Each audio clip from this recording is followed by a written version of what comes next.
Guys, Dashran here with a theory about the Elementia Chronicles book series, which, if you guys have not read that, read it because it is good. And I love it so much, like I've had it for years, it's so good. But I actually noticed something strange that I'm going to explain. It's not like continuity error I pointed out in a separate video. It's the fact that, well, what in the name of, like, anything Minecraft? What in the name of Notch is the purpose of the Mayor of Blackstone? Why is he in the books?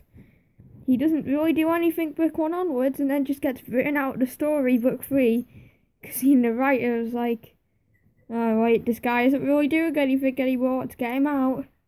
And they mention everything he does, but just kind of fits in with everything everyone else does. You could say that anybody else, you could say that G did that, you could say that Archie suggested that, but no. What is his purpose?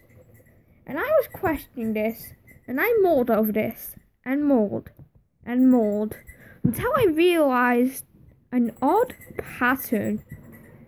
Everything he does in Book 2, The New Order, has some relation to Blackraven. Strange, I know.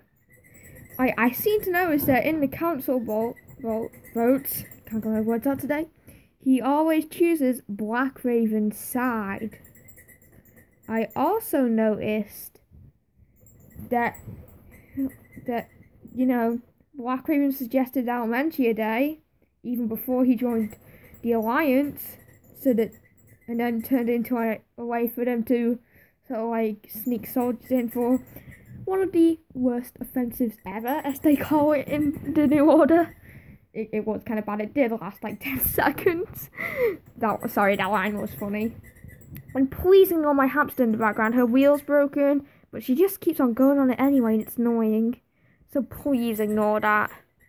I can't do anything about it.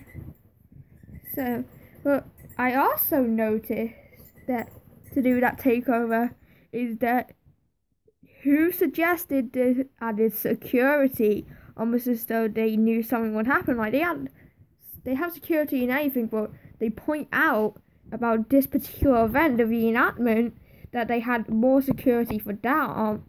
Well, they point out like the added security, like the plain dressed guards. Why don't you have the plain dressed guards for everything?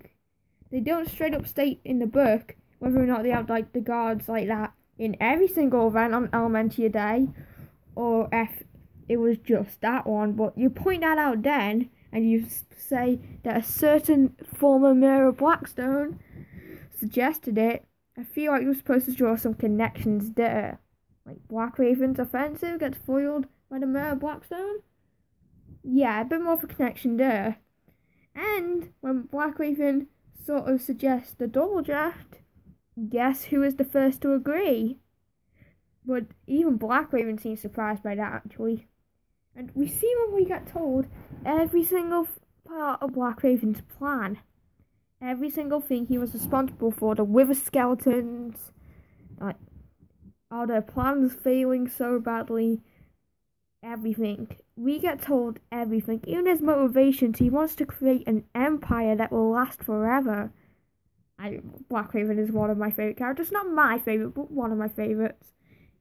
He's just kind of cool. I like bad guys, okay? I like bad guys. And reformed bad guys. I like both, especially reformed bad guys. Why are all my favourite characters and everything reformed bad guys, and then some of my other favourites actual bad guys?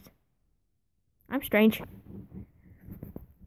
But maybe there was one plan Blackraven did not tell Stan. Maybe because he overlooked it, because he knew that Jaden and G would always take his side. And he knew that G and Kat were in a relationship, and that half of the time there's a decent chance that G might rope Kat into also taking his side. So, but no matter what, everybody else would still be against him. They would still not have the majority vote, because that would be 4 of them, and there are other 5 other members on the council. Not to mention that Gobble Guy is kind of like the timid one of the group. He doesn't really say anything at all during the council meetings. And when does he leave Elementia? Right after Blackraven reveals his true colours. Maybe because, and he calls it, and I quote, a lousy Minecraft server. Maybe because Blackraven and the people in it are lousy. Because a server is really only made up by the people in it. You got bad people on there, the bad server. You got good people on there, the good server. I say that I never play on Minecraft servers. Don't take my words to heart, guys. But this is a fictional story anyway, so it doesn't matter. But a server is only as good as its players. It does seem to work. So what if there's a connection there? Like, and Raven, just to do a little bit of like stuff, like ravens are often associated with darkness and even like trickery and like deception. So what if Blackraven was blackmailing Gobble Guy into always picking their side in the council meetings? But even though like the timid type would still, sort of go through there, like I don't know what he was threatening him with. Makes me think that like when it's mentioned like Gobble Guy going into the anvil room. Yeah, but we don't know what he was threatening the former mayor of Blackstone with. But he still acted out against it a bit with like the extra security. But he leaves as soon as Blackraven shows his true colours and can no longer bully him. I just believe this now.